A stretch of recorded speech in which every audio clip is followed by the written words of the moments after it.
Magandang gabi, Philippine Air Force. Narito ang magiging lagay ng panahon ngayong araw ng Linggo, June 21, 2026. Sa kasalukuyan ng ating binabantayang bagyo ay nag-intensify na nga po into typhoon category kaninang alas 2 ng hapon. At kaninang alas 4 ng hapon, itong si Typhoon Francisco ay huling namataan sa layong 1,055 km east ng Central Luzon na may lakas ng hangin na umaabot sa 120 km per hour mula sa sentro at may pagbugso ng 150 km per hour. Kumikilos ito pa west-northwestward sa bilis na 25 km per hour. At dahil nga po sa trap nitong si Typhoon Francisco, asahan natin yung maulap na kalangitan na may mga kalat-kalat na pag-ulan, pagkulog at pagkidlat dito sa may Bicol region at sa may eastern part ng Visayas. At yung southwest monsoon naman o yung hanging habagat ang nagdadala din ng mga maulap na kalangitan na may mga kalat-kalat na pag-ulan, pagkulog at pagkidlat dito sa may Palawan, sa Visayas at Mindanao. At para nga sa magiging track nitong si Typhoon Francisco, kung makikita po natin sa ngayon po, mababa naman po ang tsansa nito na ito ay maglandfall sa ating kalupaan. At kung makita rin po natin, patuloy po itong kikilos pa west-northwestward hanggang Miyerkules ng umaga. At pagdating po ng Miyerkules ng umaga onwards, asahan naman po natin ito ay magre-recurve at kikilos pa northward. At sa ngayon naman po, wala naman pong nakataas na tropical cyclone wind signal sa ating bansa.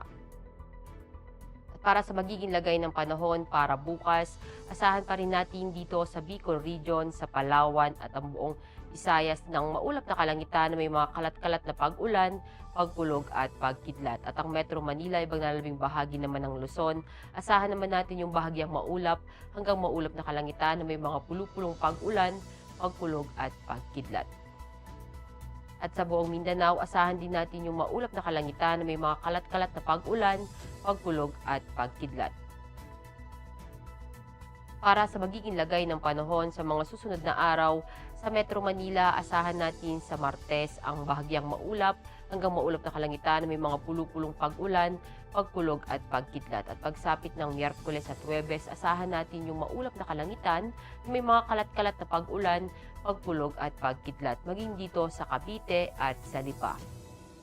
Sa Angeles, asahan natin sa Martes hanggang Huwebes ang bahagyang maulap hanggang maulap na kalangitan na may mga pulupulong pag-ulan, pagkulog at pagkidlat. Sa Puerto Princesa naman at Calayan Island, asahan natin sa Martes hanggang Huwebes yung occasional rains.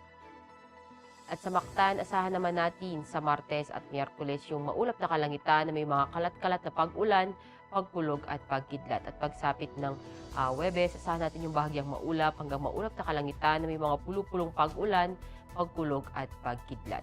Sa Zamboanga at Davao, asahan natin sa Martes yung maulap na kalangitan na may mga kalat-kalat na pag-ulan, pagkulog at pagkidlat. At pagsapit ng Miyerkules at Huwebes, asahan natin yung bahagyang maulap hanggang maulap na kalangitan na may mga pulupulong pag-ulan, pagkulog at pagkidlat.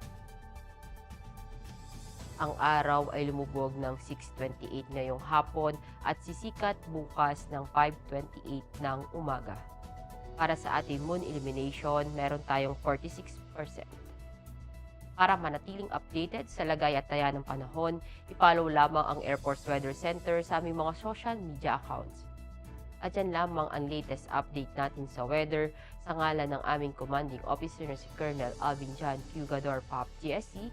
Ako si Staff Sergeant Ashley F. de Macolangan, Philippine Air Force, Weather Broadcaster ng Air Force Weather Center. Muli, magandang gabi, Philippine Air Force.